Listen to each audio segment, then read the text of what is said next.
When I started building the schoolie, I had a budget in mind, and well, over time I surpassed that budget.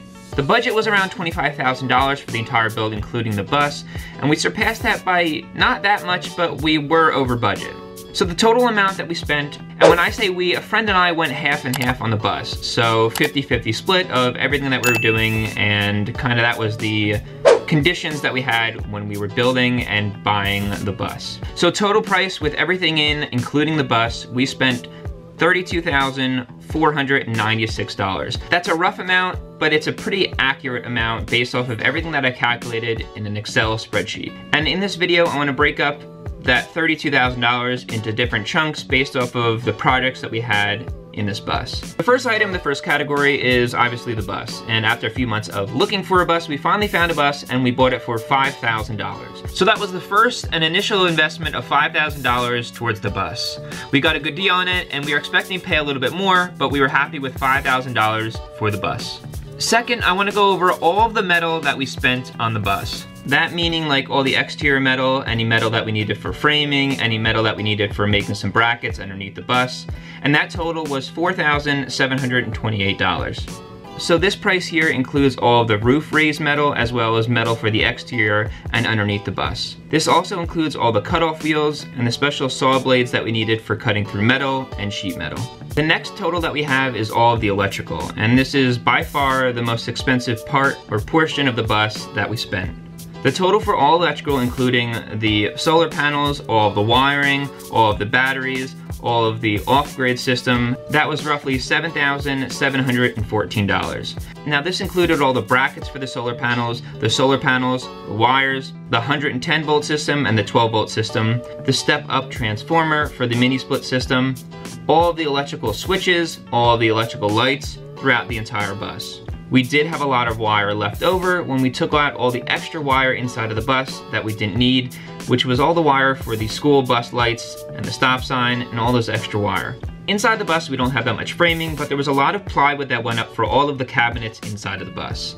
And all of the wood, total with the 2x3s, 2x4s, as well as all of the plywood, that roughly totaled $2,242. This includes all the plywood for the subfloor, as well as all the cabinets throughout the bus, and the 2x3s and 2x4s for all of the framing. We could have saved some money with some of the plywood, but we used very good 3/4 inch sanded plywood so that it was easy to stain and easy to sand inside of the bus. It did turn out very nice, and we went with this plywood because we knew that we were going to stain it, not paint it. The next thing that we have on the list is all the plumbing inside of the bus. The plumbing roughly totaled $2,016, and this included all of the PEX line that we needed, all of the fittings that we needed, as well as all of the sinks, the sink valves, and the PVC for all the drains in the bus. I did also include the black tank and the gray tank, as well as the 2 freshwater tanks. Even though a few of them were included when we got the bus, I did go out and purchase some used ones from a rundown RV. The plumbing also included the pump in the back of the bus, as well as the accumulator, the filter system, and then the shower valve as well. The toilet in the bathroom, the sink in the bathroom, all those things were included in the cost of the plumbing. I was able to get some Amazon warehouse deals on some of these fixtures, so that did save a decent amount of money with the plumbing costs. Another category that I have is listed as all exterior, and that total was roughly $2,737. This included the paint, primer, sealant for the outside of the bus, as well as every exterior part that we needed for the bus. So that included extra spray paint, that included a brand new driver mirror, as well as all of the bolts and nuts that we needed for securing any of the exterior stuff on the bus. I also included in this category all the paint and primer for the roof of the bus, and also included all the exterior doors that we needed for the propane, for the hot water heater, for any of the plumbing coming into the bus. Next up, we have the heating and cooling, which is basically the mini split in the back of the bus. We didn't spend that much money considering we only got 1 unit for the entire bus, and it's a ducted mini split unit.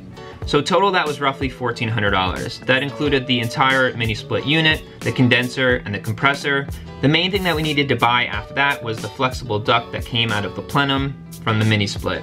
This also included the metal that I got from making the plenum for the mini split system, as well as the vents that were in the ceiling of the bus. We also did spend money on insurance, registration, and the title, and it is listed as a commercial vehicle for personal use through Progressive. So with the title, insurance, registration for the past 14 months.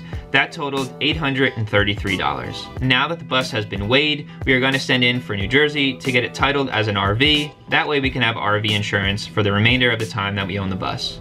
I also have a category on here of interior design, and these are things inside of the bus that make it more functional. That including the bed in the front and the back, as well as the sheets for that, the paper towel holder, we did get a toilet paper holder, also included the carpet up in front, as well as the floor inside of the bus, the door handles that we had for all the cabinets. Included in this was also all of the shades that we bought for the bus, which is in the back of the bus, the 2 windows in the back, as well as the 2 windows in the front, the futon that we bought that is a couch slash bed, and all the materials that we needed to pour the epoxy countertops.